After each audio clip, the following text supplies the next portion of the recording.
I can still see the soft afternoon light spilling across the long wooden floor of my parents' old house in Charleston, South Carolina. That house had always felt like some kind of monument to my family's pride, with its tall white columns, navy blue shutters, and the old porch swing that creaked every time someone sat on it. I grew up there, though it never really felt like a place where my voice mattered. Still, walking through those front doors again brought back memories I wasn't sure I was ready to face. The hallways smelled faintly of lemon polish and old photographs, that scent you only find in homes that hold too many stories and too many secrets. Family from every corner of the country had flown in, filling the rooms with loud chatter, clinking glasses, and the kind of excitement that made my stomach twist. My mother had called it an important family announcement. I already knew what that meant. I had spent my whole life watching how they moved around my older brother, James Carter, like he was the King of England. I didn't expect today to be any different. James walked through the house as he owned it, greeting relatives with confident handshakes and that bright smile he used as a weapon. He always had a certain aura about him, as if the world existed for his convenience. My parents fed that confidence for years, praising him for every small achievement while brushing aside anything good I did. I wasn't bitter anymore. I had built my own life far from that house, running a modest property management office in Denver, Colorado, earning everything I had without anyone's applause. But stepping back inside Charleston, where the air held old patterns, made it hard not to feel that familiar sting. When the announcement time arrived, we all gathered in the dining room, a place I had always avoided. The long table made of dark oak stretched almost the full length of the room, surrounded by tall chairs that always made me feel too small as a child. Sunlight poured in through the large windows, warming the table so much it almost glowed. My cousins joked loudly near the back, their voices filling the space with a kind of careless joy. They had always admired James, and today was no different. Everyone seemed to be waiting for him to shine. My father cleared his throat and tapped his glass, and the entire room settled into silence. For a moment, I let myself hope that maybe, just maybe, something unexpected would happen. But I had learned a long time ago that expecting fairness from my parents was like expecting the tide to reverse. "We're here to confirm the inheritance decisions," he said, lifting his chin with the authority he never failed to display. My stomach tightened, but I stayed perfectly still. I knew how this story was supposed to go. Before he could continue, James pushed back his chair and stood with a flourish, raising both hands as if someone had called his name on stage. "So," he announced loudly, "Mom and Dad have decided that all 8 rental properties, worth about $2.4 million, are being left to me." The room exploded with noise. Chairs scraped against the floor. A few uncles whistled. My cousins clapped loudly, some even standing to toast him. One relative shouted, "About time," as laughter rolled through the group. His wife, Melissa, smiled as she had just been crowned royalty. The celebration looked so natural, like they had rehearsed this moment for years. My mother dabbed at her eyes with a napkin. "We always knew you'd take care of everything," she said proudly, her voice trembling with emotion she had never once saved for me. I sat there quietly, my hands folded in my lap, my heartbeat steady. I didn't clap. I didn't smile. I didn't even blink. Instead, I watched my father. He looked relieved, as if handing everything to James was some long-awaited solution to a problem only he understood. People around me leaned forward, offering James congratulations, talking about plans, and making jokes about becoming business partners. Every assumption in that room pointed in one direction. James was the chosen one, and I was the girl who should be grateful for a seat at the table. Finally, after the noise calmed down enough for voices to settle again, I spoke. My voice didn't rise. I didn't shout. I didn't try to steal attention. I simply placed my words gently into the space between us. "Dad," I said, "you forgot something." The effect was instant. A few glasses froze midair. Forks stopped. Conversations cut off mid-sentence. It was as if the whole house inhaled and didn't know how to exhale. My father looked at me, confused. His fork hovered inches from his mouth. James' smile slipped a little, the the first crack in his armor. Melissa's hand tightened around her wine glass, her ring catching the light. "What are you talking about?" my father asked. I didn't answer. Not yet. I let the silence sit. I let everyone shift uncomfortably. I let them feel, for the first time in years, that maybe they didn't know everything. Because I wasn't done. Not even close. The silence that filled the dining room was so heavy I could almost feel it settle on my shoulders. It was strange, really, because just a moment earlier, the air had been bursting with celebration, laughter, and the loud confidence that always surrounded James. Now the room felt colder, as if someone had opened a window to a winter storm. My father slowly lowered his fork, and the clink it made against his plate sounded painfully sharp in the quiet. The frown on his face was the same one he used when I was a child, whenever he thought I was asking questions I had no right to ask. "What do you mean?" he said, his voice low but strained. I kept my hands folded in front of me. My heartbeat remained steady. I wasn't scared, and I wasn't angry. I was just ready. I had been ready for 14 years. "You forgot what Grandma Eleanor did," I said. 14 years ago. For a few seconds, no one reacted. My cousins looked at each other, confused. My mother blinked at me as if she didn't understand the words. Then James let out a laugh. Not a big laugh, just a small, mocking one. The kind he used when he thought I was being dramatic or emotional or simply inconvenient. "Oh, come on, Emma," he said. "Don't start another one of your stories." But I wasn't the girl who let his laughter make her shrink anymore. I stayed calm because I knew exactly what I had carried into that house. I knew what I had held onto for over a decade. And I knew I had the one thing none of them ever expected me to have. Proof. Gran had always seen me in a way no one else did. When I was 13, she invited me to spend summers with her in her old white brick house in Savannah, Georgia. The house had a long porch with rocking chairs, the kind that made the whole world feel slower and easier. We'd sit there in the evenings, watching the warm southern sky turn deep orange. She would tell me stories about Europe, about her travels, about life, and about people who talk loudly because they fear silence.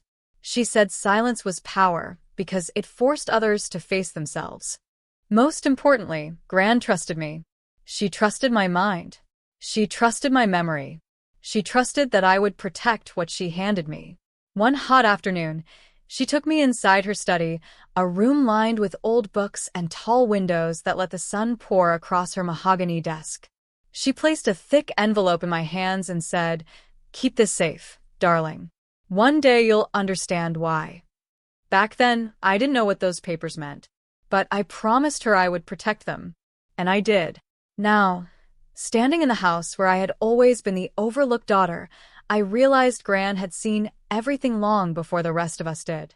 So I reached into my bag and pulled out that same thick envelope, now slightly worn along the edges, but still sealed with truth. I placed it on the dining table. The sound of it hitting the wood was louder than it should have been, like a judge's gavel. A few relatives leaned forward. Others pulled back slightly, as if sensing something important was about to break open. My mother's voice quivered. "What is that?" I looked at her, not with anger, but with a calm she had never been able to take away from me. "These are the papers Grandma signed," I said. "The ones she filed with the county office. The ones transferring full ownership of all 8 rental properties to me." The shock in the room was immediate and sharp. My father's face drained of color so fast it startled me. My mother's hand flew to her chest. James stepped back as if someone had shoved him. The relatives who had been cheering minutes ago exchanged awkward looks, trying to understand what I had just said. "You're lying," James snapped, but his voice cracked in the middle. I didn't argue. I didn't raise my voice. I simply opened the envelope and slid the documents across the table. The official county seal, pressed into the thick paper, glowed faintly under the chandelier's light. My grandmother's signature was clear. The witnesses' signatures were clear. The recorded date was stamped cleanly on the bottom, 14 years earlier. "No," I said softly. "I'm not lying. You just forgot." But deep down I knew the truth. They didn't forget. They ignored. They dismissed. They brushed aside anything that didn't fit inside the world they built around James. My father picked up the first document with trembling fingers. He didn't say a word, but his expression told the whole story. He recognized the paperwork. He recognized the seal. He recognized his own mother's signature. A signature he had seen hundreds of times. My mother leaned over his shoulder, her face going pale. "This can't be right," she whispered. "It's real," I said. "It was real the day Gran signed it, and it's real today." A few relatives gasped. Some covered their mouths. Others suddenly found the floor very interesting. The silence in the room was no longer cold. It was hot, heavy, and humiliating for the people who had just been cheering for James. I watched all of it calmly. For once in my life, I wasn't the uncertain girl sitting quietly at the end of the table. I wasn't the daughter who got overlooked. I wasn't the sister who had to fight to be seen. I was the owner. Legally. Fully. Without question. And everyone in that room knew it. The power they had handed to James minutes earlier didn't just shift. It collapsed. The certainty that filled the room earlier dissolved into confusion and fear. It felt as if the entire house had tilted, forcing everyone to grab onto something. For years, I thought silence made me invisible. But now I realized silence had made me unstoppable.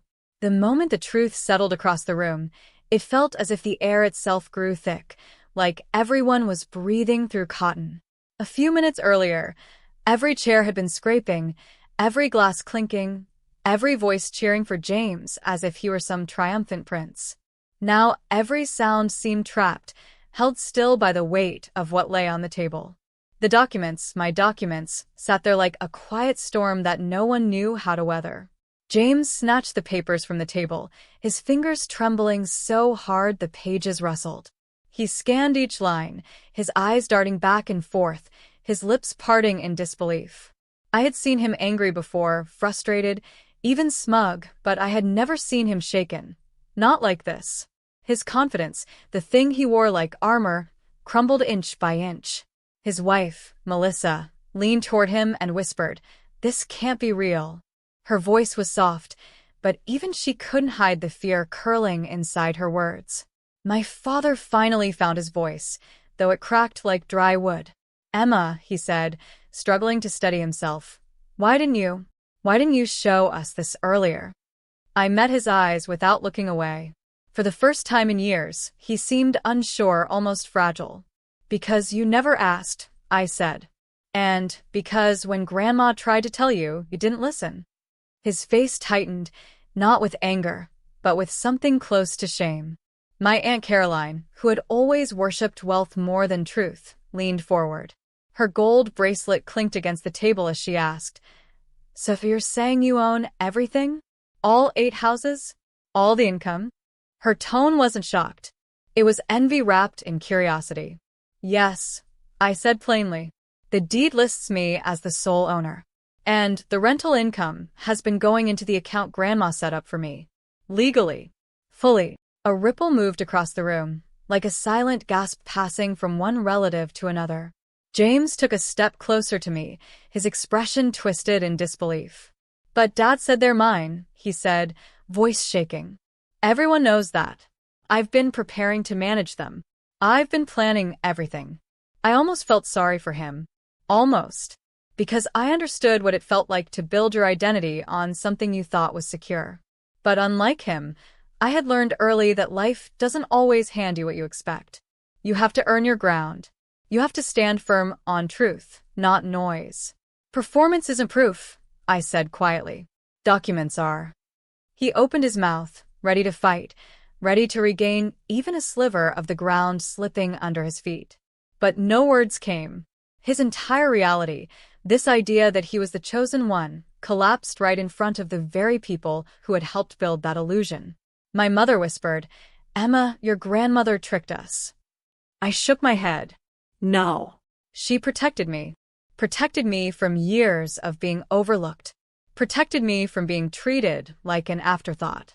Protected me from the kind of favoritism that rots a family from the inside out. Around the room, the shift was visible. Relatives who had cheered for James moments ago now avoided his eyes. A few even moved a little closer to my side of the table, as if the truth had its own gravity and they were being drawn toward it against their will. It was strange to watch how quickly loyalty can break when its foundation was built on assumptions instead of facts. My father sank into his chair, pressing both hands against his face. His shoulders slumped, as if 14 years of denial had finally caught up with him. "This changes everything," he said into his palms. "It already changed years ago," I replied softly. "You just didn't want to see it." My words weren't meant to hurt. They were just honest. For so long, I had carried the idea that I was less, that my voice didn't matter. But sitting there, watching an entire room shift because of something my grandmother believed in me enough to sign, I felt something new rise in my chest. Not pride. Not revenge. Just clarity. Across the table, Melissa touched James's arm, but even she couldn't hide the panic in her face. She knew what this meant for their future. The plans they had made. The lifestyle they imagined. The financial stability they assumed would come their way. It was all slipping like sand between their fingers. My cousin Ellen, who had always defended me quietly over the years, looked at me with this small, warm nod. I hadn't expected it, but it gave me strength. Even in families like mine, truth has its own way of revealing hidden alliances. Dad finally lifted his head. His eyes were red, and for the first time in my life, he looked older than his years. "Your grandmother never told us," he said, almost pleading. "She tried," I answered. "But you always shut her down whenever she brought it up. Maybe because it didn't fit the story you wanted. Maybe because you thought James deserved everything automatically. I don't know, but she did her part. She signed the papers. She filed them. She made her choice."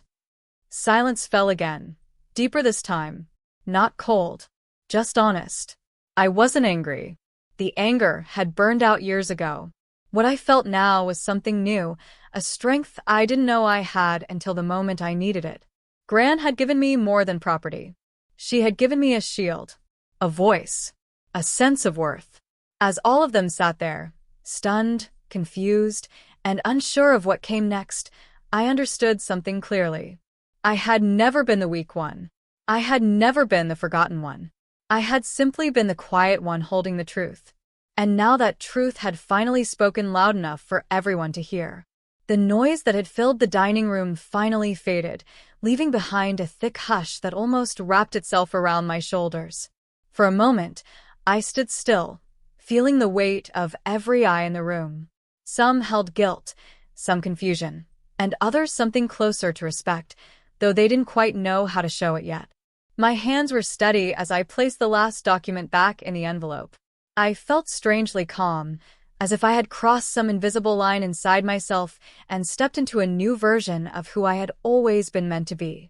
When I looked up, the room seemed different. Not because of the furniture, not because of the lighting, but because every assumption that had controlled this family for years was gone. I took a slow breath and stood, the legs of my chair scraping lightly against the floor. "I'm not here to punish anyone," I said, my voice stronger than I expected. "I'm here to tell the truth out loud." The same people who had been cheering earlier turned silent instantly. Even the youngest cousin, who had been fidgeting with a napkin throughout the entire meeting, froze. My father leaned forward slightly, as though bracing himself for whatever came next. "These properties are mine," I continued. "That part won't change. But what happens next, how we move forward, is up to how you treat me now. Not the way you treated James for all these years." My father's eyes softened with something I rarely saw in him: acknowledgement. His stare was long, heavy, tired, a look that carried years of choices he didn't want to examine. "Emma," he said quietly, "we were wrong." "Maybe," I answered. "But I'm still here." My brother lowered his head, shoulders trembling slightly. The man who had once walked through the house like he was made of gold now looked like someone who had been stripped of a crown he never earned. His voice cracked. I thought I deserved everything," he admitted. "I thought you were just quieter, weaker." I shook my head. "Quiet doesn't mean weak. It means I don't need to shout to be heard." He swallowed hard. I could see the shame twisting inside him, but also something else, maybe understanding, or at least the beginning of it. My mother, who had always hovered protectively over James, burst into tears. The sound was small at first, just a tremble in her throat, and then it grew into soft, broken sobs. She clutched a napkin in her hand. "Please," she whispered, "don't leave us out of your life." I felt a soft ache in my chest. There had been a time when I would have done anything for her approval, anything for her affection. But now I understood something that had taken me years to see. I didn't need their validation to exist. I didn't need their praise to prove my worth. I didn't need their love to know what I deserved. "I won't leave you," I said. "But I won't let myself be treated as less ever again."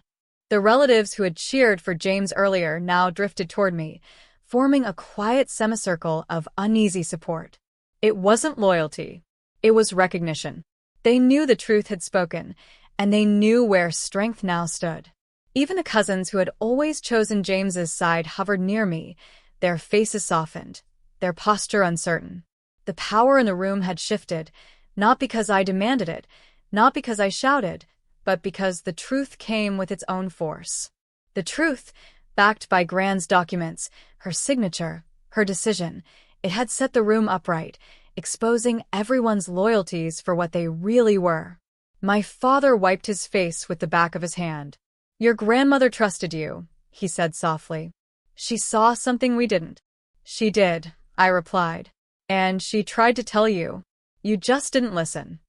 He nodded slowly, guilt folding into the lines on his forehead. I should have listened. There was nothing left for me to prove. Not to him. Not to my mother. Not to James. The truth had already done the work. For a few minutes, no one spoke. People shifted in their seats, wiped tears, and looked down at the table. The tension that had filled the room for years began to loosen, as if we were all breathing for the first time. I gathered the envelope, slid it back into my bag, and walked toward the front door. I didn't storm out. I didn't rush. I simply walked with a steady, quiet certainty that had taken years to grow inside me. When I stepped onto the porch, the warm Charleston night wrapped around me. The sky was deep blue, scattered with stars that looked like tiny sparks of hope. The breeze carried the scent of magnolia from the yard, mixing with the sweetness of the southern air. For the first time in my life, I felt completely grounded, completely sure of who I was. I stopped halfway down the porch steps and looked back. Through the window, I could see my family gathered in small clusters, talking quietly, their faces softened by something that looked like humility. As I stood there, I felt something warm brush the edge of my thoughts, something familiar. I closed my eyes and imagined Gran walking beside me, her soft step steady, her voice calm as always. "Let proof speak for you," she used to say. "It speaks louder than applause." She had been right. It spoke loudly today. It changed everything. I walked to my car with a peace I had never known. The night felt open, the road ahead wide and full of possibilities. For the first time, the weight of the past didn't press on my shoulders. Instead, I felt lifted, carried by truth, by strength, and by the quiet power I had always held inside me. And as I drove away from that house, I finally understood. That moment wasn't just the end of a chapter. It was the beginning of my own story.